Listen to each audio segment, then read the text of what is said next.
Spotlight.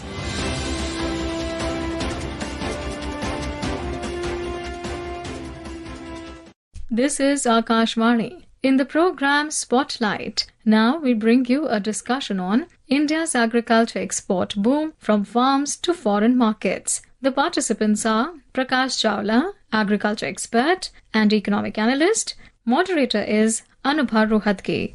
India's agricultural exports have seen a remarkable expansion in the last few years, with many products reaching foreign markets for the first time. To discuss the factors that have led to this boom in India's agri-export, how can this be further expanded, and many other issues, I'm now joined by agri-expert and economic analyst, Mr. Prakash Chawla. Mr. Chawla, welcome to Akashvani's Spotlight program. Thank you. Mr. Chawla, under the leadership of Prime Minister Narendra Modi, India's agricultural sector has witnessed an unprecedented export growth. The country's agri-export have risen from $22.7 billion in 2013-14 to $48.15 billion in 2023-24. How do you view this achievement, and what are the factors behind this expansion? Well, full marks to our growers, because agriculture exports, unlike other exports, are critical for our domestic consumption as well. We can only export what is surplus available to us. First and foremost, the requirement of domestic consumers, be it food or vegetables or fruits, have to be met. So on top of the domestic consumption of 1.4 billion people, we are able to generate surplus for exports. That itself speaks volume for our performance in agriculture. And I'm sure we can go further from here. We can further improve if more steps are taken. Government is aware of it. Yes. Some of the measures have been announced in this budget as well. For instance, the finance minister announced that if farmers diversify to certain pulses, the government assured them total procurement at MSP. So steps like that would further boost exports. And the global market, food requirement would always be there. Yes, as long as people are there, food requirement is there. The world is now being introduced to the distinct tastes and textures of India's agri-products with the export of Sangola and Bhagwa pomegranates, Purandar figs, dragon fruit or kamalam, and many other such fruits. One such fruit with a GI tag is Kerala's Vadakulam pineapple. Let's hear from Akashvani's Thiruvananthapuram correspondent more about this particular product. Vadakulam pineapple is a unique variety of pineapple grown primarily in the Vadakulam region of Ernakulam district in Kerala, which is considered the largest pineapple market in India. It is known for its distinct sweet taste and aroma. 80% of Vadakulam pineapple is sold as exports and interstate deliveries. Vadakulam area of Kerala received GI tag in 2009 due to its delicious taste, unique aroma and flavor. The GI tag has helped to increase the market value and recognition of the Vadakulam pineapple in the international market. The GI Vadakulam pineapple of 2.5 metric tons, having a shelf life of 14 to 20 days, was exported to both Dubai and Sharjah in the first consignment. The pineapple farming, which is a major source of income for many farmers in the Vadakulam region, it has been found that the GI tagging and export facilitation by the government has contributed to the economic development of the region. Mayusha from Thiruvananthapuram. How are these first-time agricultural exports opening up new opportunities for Indian farmers and simultaneously underlining the country's growing strength in the global market? The agri-exports, certain ecosystem is required for agri, especially in case of fruits and vegetables. The safety standards are very crucial. The importing countries, especially in the Western markets, are very particular about it. They don't want to make any compromise on safety standards. Whether the amount of pesticide, how much is allowed, then the lab, it has to be lab tested. Yes. All these things make a lot of difference. And especially in fruits, you mentioned certain varieties of fruits which are making way to certain markets for the first time. For the first time, yes. I'm sure it would have taken a lot of efforts to convince those governments that our fruits are safe in safety standards. We are dependable suppliers. So all these things combined together make an ecosystem which helps. And after all, consumer at the end of the day would like to eat safe fruit, safe vegetables at an affordable price. So we can be very competitive also when it comes to pricing and giving a top quality. After all, India is very rich in agroclimatic regions. We have all kind of agroclimatic regions in our country. Northeast has a particular kind of a agroclimatic region, South has particular, North has particular. So we can be a source of agri products of various varieties throughout the year. And as I mentioned, not just these first-time exports, but even the traditional exports that we have. Of course, all this would also help the farmers, the growers, because if they are able to export their products, especially new products, exotic products to international market, it's a win-win situation for them also, besides putting India on the global agricultural map. It's a music to the ears of farmers. After all, when there's a demand from domestic consumer and on top of it there's an export demand, even in the open market the prices would go up and farmers would get a better yield in terms of his price realization. He would love to have. In fact, at times, because of domestic compulsions, governments resort to certain export controls, which experts say that it is not advisable. But the government has its own challenges. They have to balance between the domestic demands and the surplus that is available for exports. Because if you see, over the last few months, the inflation has been tackled. Food prices have been brought under control. So this gives more elbow room to ease restrictions. For instance, government has eased restrictions, has allowed something like 10 lakh tons of sugar exports. Even rice, restrictions on rice exports. On non-basmati rice have been sort of eased. Yes. But wheat controls are still there. So from farmers' point of view, they are all for exports. It's for the policymakers to strike a good balance between the domestic requirements and our export able surplus that we generate. Assam's Letuku fruit is another product which has been exported to the international market in the last few years.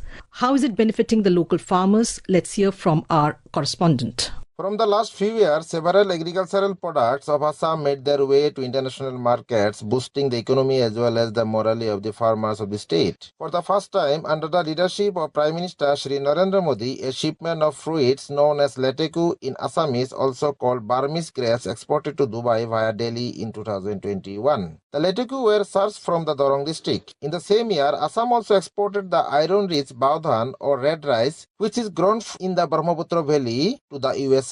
The state also exported Tezpur lychee to London in 2022 and pineapples of Kasar district to Dubai in the same year. Assam also exported kaji lemons and pumpkin sourced from the Sibsagar district to Dubai last year. This export put Assam's exotic produce on the global map, providing the potential of India's northeastern states in the international trade, apart from empowering the farmers and boosting the rural income. These exports also highlights how the Modi government's vision of Atmanirbhar Bharat is creating new opportunities for Indian farmers. Aminul Haq Joddar, Akashvani, Guwahati. Among the agri products which are making it to the international market for the first time ever is Tripura's jackfruit. We have this report from our Agartala correspondent. Tripura has been actively expanding its agricultural exports, particularly with its queen variety of pineapples, which holds a GI tag and is recognized as a state food. In addition to pineapples, the state has been exporting jackfruit, scented lemon, burai chili, and aromatic jasmine rice to international markets, including Dubai, Qatar, London, and neighboring Bangladesh. To further boost agricultural exports, the Tripura government has signed an MOU with the National Cooperative Organics Limited, an entity under the Union Ministry of Cooperation. Under this collaboration, the state recently exported 3 metric tons of aromatic rice worth 3.3 lakh rupees abroad. Additionally, in January this year, Tripura marketed around 2000 kilo of borai chili, which generated revenue to the tune of 11 lakh rupees. With growing demand, there is significant potential for expanding exports of scented rice and millets cultivated in the state. The Department of Horticulture is also focusing on promoting organically grown fruits and vegetables with high nutritional value, which will aid in increasing farmers' income. Currently, Tripura has 40 farmer producers company that are organically certified, each of its own license, board of directors, CEOs and managing directors. The state government is actively encouraging these FPCs to participate in business conclaves across the country to showcase their products and explore new market opportunities. Kunal Shinde, Akashvani, Agartala. How important are the various government schemes targeting the agriculture sector and farmers, including the PM Krishi Sinchai Yojana and Agricultural Infrastructure Fund, and organizations such as the Agricultural and Processed Food Products Export Development Authority, that is the APDA? How important are these in expanding our exports by providing financial and infrastructure assistance to our farmers and at the same time ensuring that our exports meet international quality standards? In the sense, because export markets are subject to a lot of volatility in prices, in policy controls. Importing countries resort to so many non-trade barriers. So government schemes have to not only promote the domestic production and then ensure that surplus is generated for our exports, and then through different market intervention schemes. Yes. Even product specific schemes, be it rubber, be it cardamom, spices, be it pulses, and then you need to give support in terms of transport subsidy. The only problem is now, as you are witnessing, in the global trade economy, there are a lot of restrictions in terms of Protectionism is taking tariff. So this is where our exports, we expect our government to be proactive in ensuring that our agri exports and fruits and vegetable exports are not met with those kind of tariff protections, barriers. And we only hope that government will be on top of the situation. A strong leadership is required to bring an overall change in agriculture sector. Now, we all know that reforms in agriculture sector is the need of the hour. Prime Minister Modi is working with a vision to transform the agriculture sector, and India's fast expanding agriculture exports are a testament to this. Would you agree that a visionary leadership like we have today can only bring transformation in the agriculture sector? It goes without saying you need visionary leadership and strong leadership for any reforms. And agriculture reforms are difficult because it requires a lot of outreach. Yes. A lot of outreach. You need to really handhold them at a state government level, at a local government level. So handholding policy is, generating policy is one thing.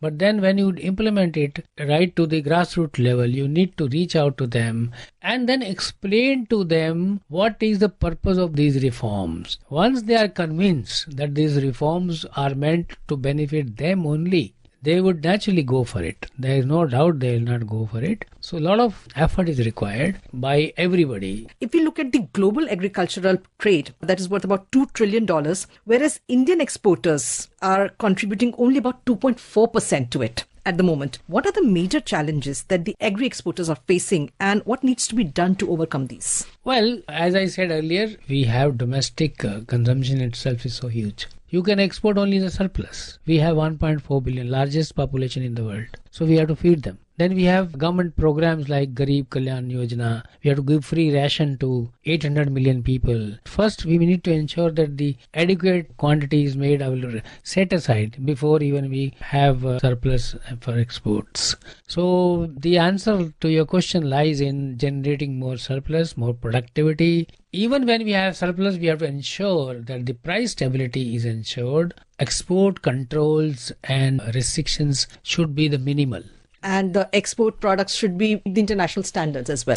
That is where the roles of the extension services, our scientific laboratories, our agriculture laboratories, that's the role. After all, farmers have to be educated, have to be hand held. Their hand must be, somebody must hold there. Somebody must tell them, use only this kind of pesticides. Go for organic farming. If you go for organic farming, you can generate better returns. Yes. So it's a holistic kind of an approach, and we need to keep going about it because we have a challenge of generating enough food grains, food security for our domestic consumer. We have come a long way from a situation where we were required to import. But in certain areas, for instance, we need to do a lot of work even for domestic production, areas like edible oil, pulses.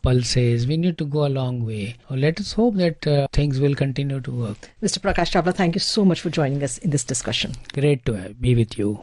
You are listening to a discussion on India's agriculture export boom, from farms to foreign markets. The participants were Prakash Chawla, agriculture expert and economic analyst. Moderator was Anubha Rohatgi. This program was produced and presented by the News Services Division of Akashvani. You can listen to it on our mobile app, News on AIR. This program is also available on our YouTube channel, News on AIR Official. You may share your feedback about this program through email at airnsdtalks@gmail.com or WhatsApp on 928-909-4044. Spotlight.